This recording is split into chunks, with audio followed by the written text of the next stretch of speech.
Hi, you guys. Mwah. So, I want to start off with a quick announcement. November 3rd is the Hampton Roads Veg Fest. Let me just get one of these because holding up all of these are kind of heavy. Yeah, there we go. The Hampton Roads Veg Fest. And I will be, okay, maybe two because it's kind of see through. Hold on. I'm trying, you guys. I'm trying. Okay, it's kind of better. The Hampton Roads Veg Fest, November 3rd at Mill Point Park. I will be there. I will be actually volunteering there and having a ton of fun. And Gray, the musician, like the rapper, Gray, like the vegan rapper, vegan Thanksgiving guy, will be there. Can't wait. I would like to talk to you all about the difference between vegan and plant-based, because that is something that most people do not know. And I would like to educate people on the difference between vegan and plant-based, because I mean, it's a difference, and that overlap and that confusion within the difference is causing several issues within the vegan and plant-based communities. So I'm going to start off with what it means to be vegan and then what it means to be plant-based.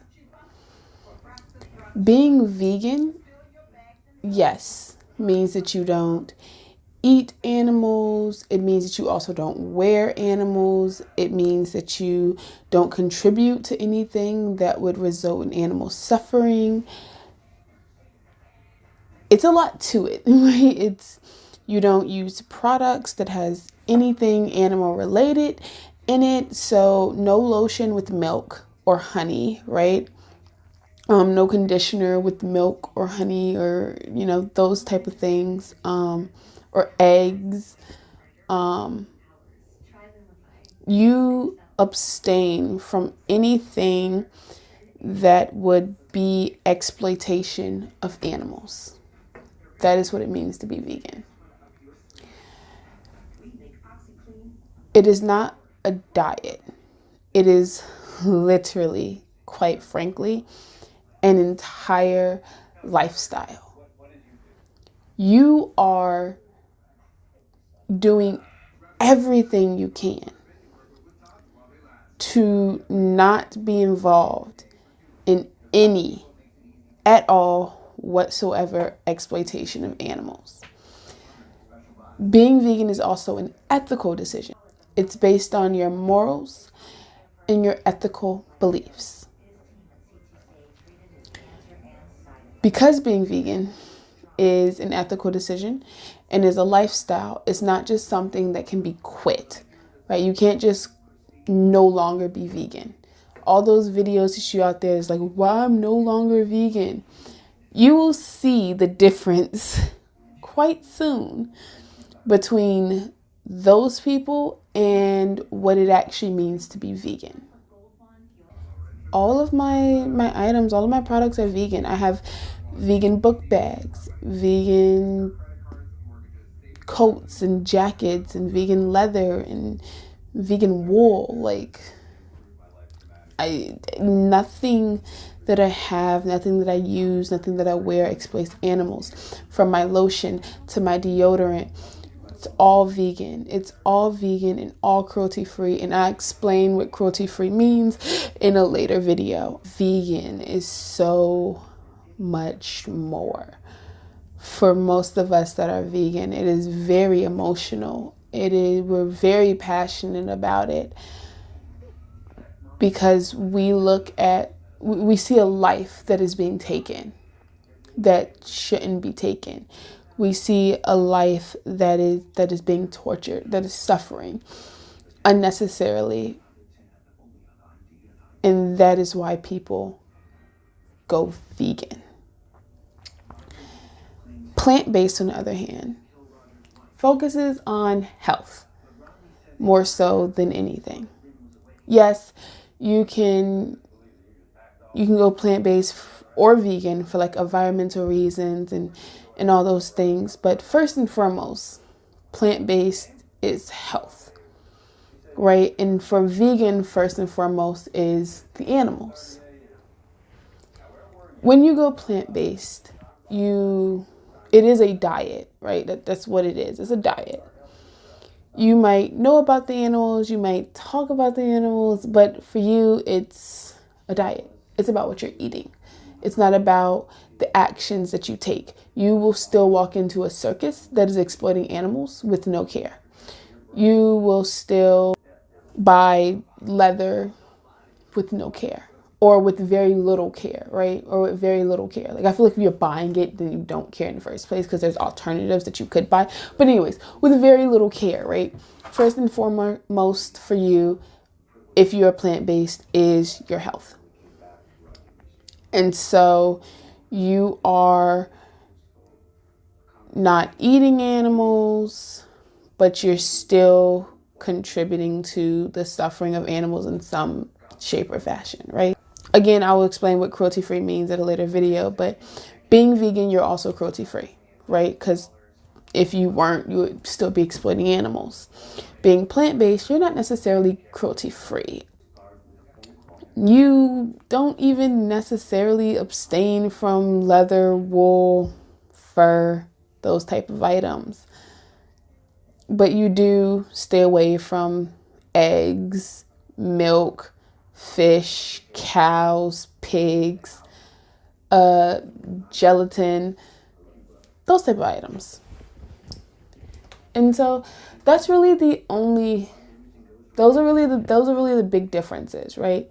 One is a lifestyle, the other is a diet. One can be quit, like you could quit a diet, right? Like any other diet, you could quit it. The other one can't be quit. The other one is a lifestyle. You can't just ditch an entire lifestyle, right? Now, yes, within veganism, there are different diets. Within every lifestyle, there's different diets, right? And within plant-based, there's different kinds of being plant-based. You could be whole foods plant-based, where you only eat, mostly fruits and vegetables and nuts and seeds and whole grains and that type of stuff. You could be whole food vegan, where you abstain from all animal products, all animal exploitation, all of that stuff, but you also mostly eat fruits and vegetables and nuts and seeds and whole grains and that type of stuff. You can be a junk food vegan, right? Where you are me and you eat vegan mac and cheese, vegan ice cream, vegan donuts, vegan cookies, vegan cake, vegan, what else do I eat? Hot dogs and hamburgers and Philly cheese steaks and all that good stuff, right? You could be a junk food plant-based, where you eat all those same things. But the difference between junk food vegan and junk food plant-based, one stays completely away from animal exploitation. The only one only cares about what they're eating, what they're putting in their body, right? That is the big difference.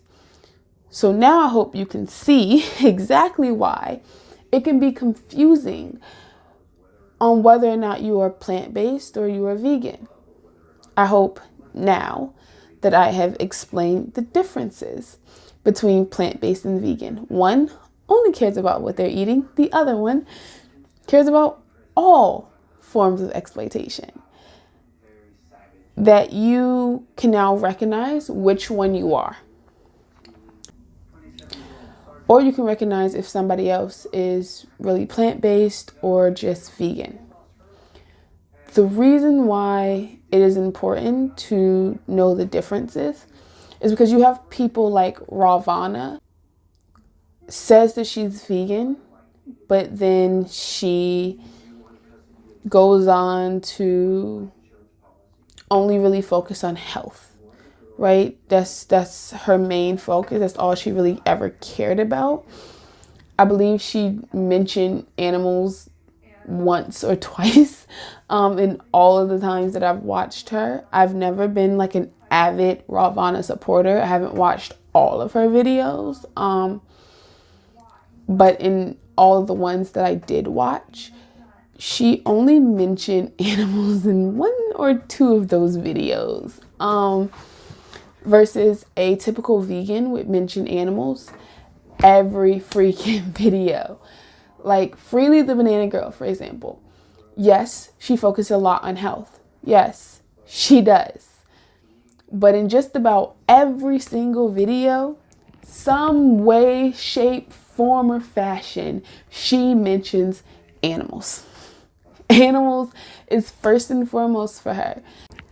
Then you have some people like the Edgy Veg, who, while she does not mention the animals in every single video, it's more common to see junk food vegans than it is to see junk food plant-based. Typically, when you have junk food vegans, you know for a fact, without like doubt in your mind, that they are more than likely vegan for the animals. Another thing that people tend to confuse is pescatarian. You can't say, oh, I'm vegan, I just eat fish. No, you're pescatarian. If you're eating fish, you are pescatarian. Please, please, please, please, please stop saying, oh, I'm vegan, I just eat fish. Because that's not the case. You're pescatarian. You're not vegan. Okay? Great. And more than likely, when you give up that fish, you probably still are buying lotions and deodorants and shampoos and conditioners and cleaning products or whatever else, right? Shoes, jackets, bags, that type of stuff that exploits animals. And so if you really, really want to be vegan, you have to look at everything and make the ethical decision to leave animals alone, because leaving them off your plate is not enough to call yourself vegan. That's plant-based. That is a diet. It's harmful to the animals. It's still exploiting someone. Now, there are a lot of people who are working towards being fully vegan, right? They're not fully vegan yet. They might still have animal products somewhere. And they start with their diet. Most of us, me included, started my vegan journey with my food, right? Just take the food out, right? And then you kind of start learning about all these other things that exploit animals. And you're like, oh, dang. Well, how do I get this out of that product? Like, what can I do here? What can I do there to lessen the amount of harm that I'm putting on animals? And then they begin going fully vegan, right? These are people that are learning, that are exploring, that are figuring out their life and are transitioning into the entire vegan lifestyle. They're making the active choice, the active decision to slowly take those products out. You don't want to do it rapidly. And the reason why you don't want to make that rapid switch is because they say it takes 22 days, your body and mind and stuff, to make a proper transition. So just snapping immediately is kind of hard. I mean, unless you're me, then you can do it. No, I'm kidding. But yeah, I don't suggest it. I think you now understand the difference between plant-based, vegan, and pescatarian. Hope I have educated you and enlightened you and maybe even empowered you to do a little more research into the products that you're using to see if they actually include any animal products, any animal byproducts or anything like that. And as always, I am wishing you peace, love, forever and always. Bye.